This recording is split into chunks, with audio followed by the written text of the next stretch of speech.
अस्य श्रीमद्भगवद्गीताशास्त्रमहामन्त्रस्य श्रीवेदव्यासो भगवान् ऋषिः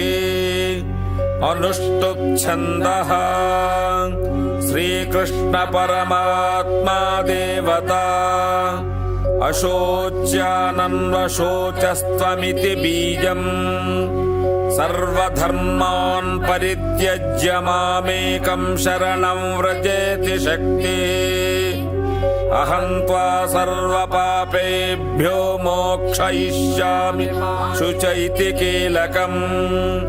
मच्चित्तः सर्वदुर्गाणि मत्प्रसादात् तरिष्यसीति कवचम्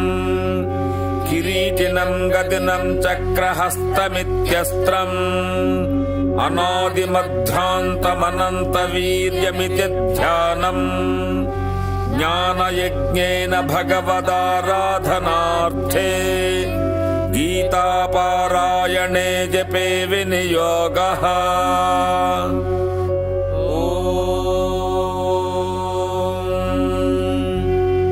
संसारसागरं घोरं तत्त्वमिच्छति यो नरः गीतानावं समासाद्य पारं याति सुखेन सह वसुदेवसुतं देवं कंसचाणूरमर्दनम् देवके परमानन्दं कृष्णं वन्दे जगद्गुरुम् ध्यानम् पार्थाय प्रतिबोधितां भगवता नारायणेन स्वयम् व्यासेन ग्रथितां पुराणमुनिना मध्ये महाभारतम् अद्वैतामृतवर्षिणीं भगवतीमष्टादशाध्यायिनीम् अम्ब त्वामनुसन्दधामि भगवद्गीते भवद्वेषिणीम्।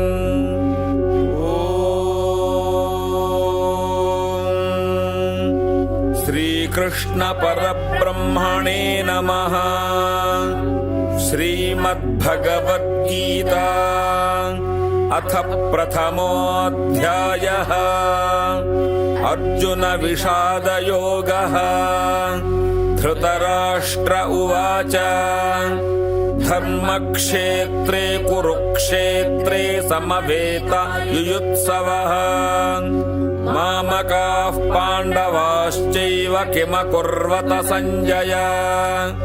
सञ्जय उवाच दृष्ट्वा तु पाण्डवानीकं व्यूढन् दुर्योधनस्तदा आचार्यमुपसङ्गम्य राजा वचनमब्रवीत् पश्येतां पाण्डुपुत्राणामाचार्यमहतीं च मों व्यूढान् द्रुपदपुत्रेण तव शिष्येण धीमता अत्र शूरा महेश्वासा भीमार्जुनसमायुधि युयुधानो विराटश्च द्रुपदश्च महारथः धृष्टकेतुश्चेकितानः काशीराजश्च वीर्यवान् पुरुजित्कुन्तिभोजश्च शैब्यश्च नरपुङ्गवः युधामन्युश्च विक्रान्त उत्तमौजाश्च वीर्यवान् सौभद्रो द्रौपदेयाश्च सर्व एव महारथाः अस्माकं तु विशिष्टाये तान्निबोधद्विजोत्तमा नायकाममसैन्यस्य संज्ञार्थं तान् ब्रवीमि ते भवान् भीष्मश्च कर्णश्च कृपश्च समितिञ्जयः अश्वत्थामा विकर्णश्च सौमदत्तिस्तथैव च अन्ये च बहवः शूरा मदर्थे त्यक्तजीविताः नानाशस्त्रप्रहरणाः सर्वे युद्धविशारदाः अपर्याप्तं तदस्माकं बलं भीष्माभिरक्षितम् पर्याप्तं त्विदमेतेषां बलं भीमाभिरक्षितम् अयनेषु च सर्वेषु यथा भागमवस्थिताः भीष्ममेवाभिरक्षन्तु भवन्तः सर्व एव हि तस्य संजनयन् हर्षं कुरु वृद्धः पितामहः सिंहनादं विनद्योच्चैः शङ्खं दद्मौ प्रतापवान् ततः शङ्खाश्च भैर्यश्च पणवानक गोमुखाः सहसैवाभ्यहन्यन्त सशब्दस्तु मुलोऽभवत्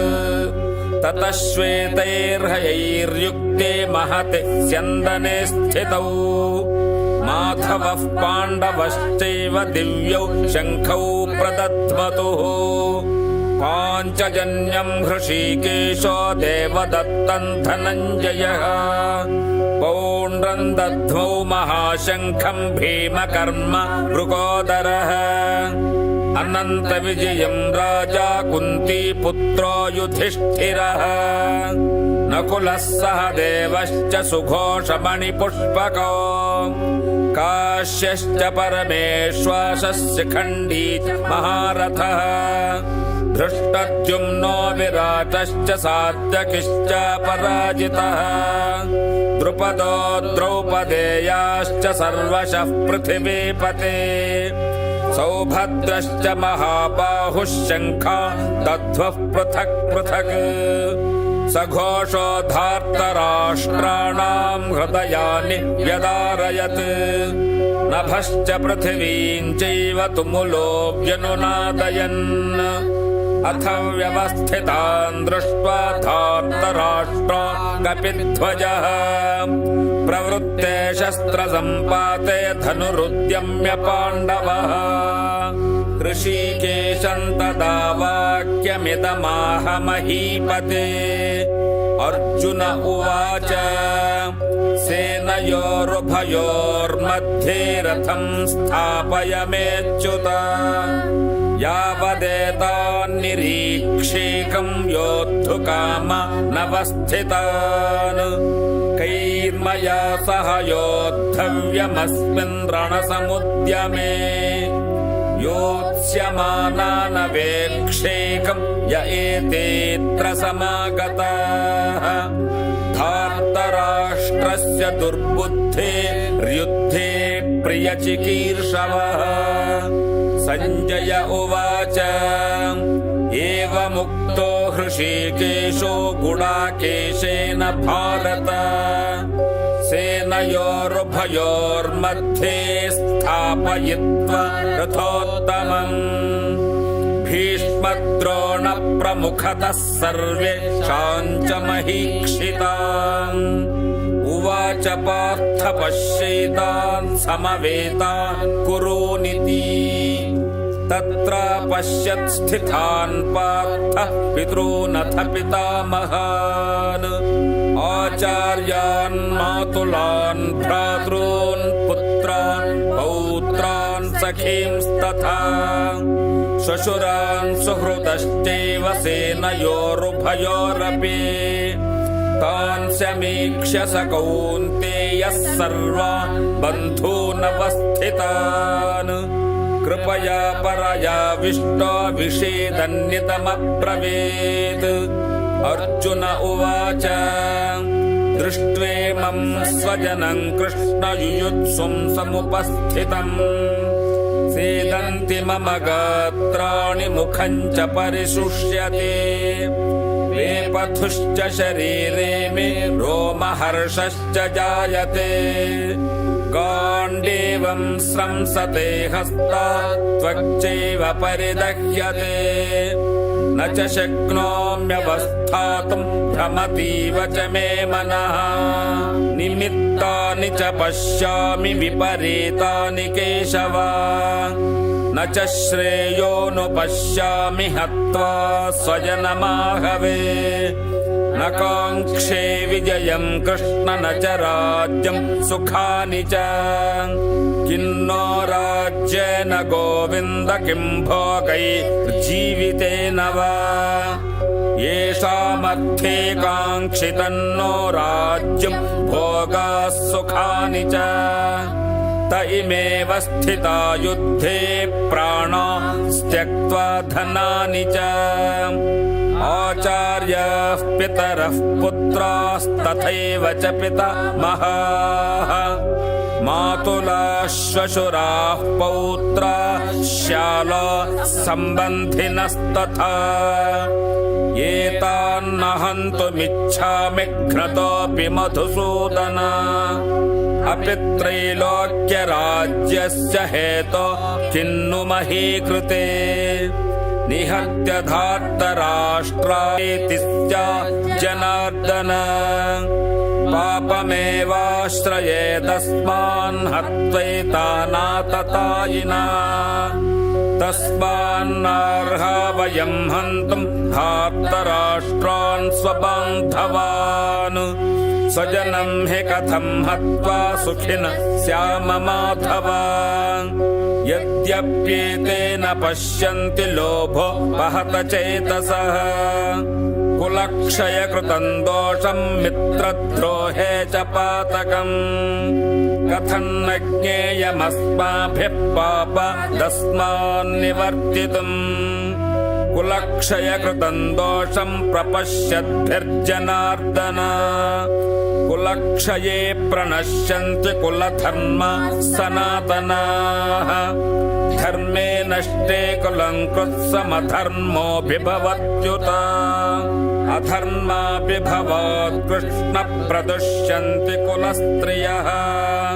स्त्रीषु दुष्टासु वार्ष्णेय जायते वर्णसङ्करः सङ्करो नरकायैव कुलघ्नानां कुलस्य च पतन्ति पितरो ह्येषां लुप्तपिण्डोदकक्रियाः दोषैरेतैः कुलघ्नानां वर्णसङ्करकारकैः उत्साद्यन्ते जातिधर्माः कुलधर्माश्च शाश्वताः उत्सन्नकुलधर्माणां मनुष्याणां जनार्दन नरके नियतं वासो भवतीत्यनुशुश्रुमा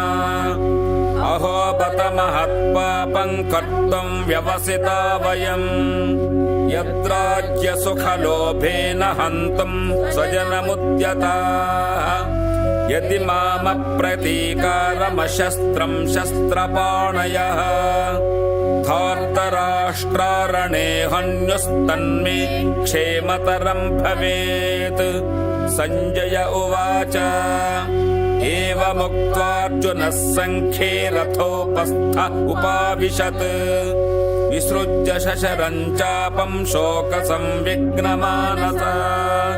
इति श्रीमद्भगवद्गीतासूपनिषत्सु ब्रह्मविद्यायां योगशास्त्रे श्रीकृष्णार्जुनसंवादे अर्जुनविषादयोगो नाम प्रथमोऽध्यायः।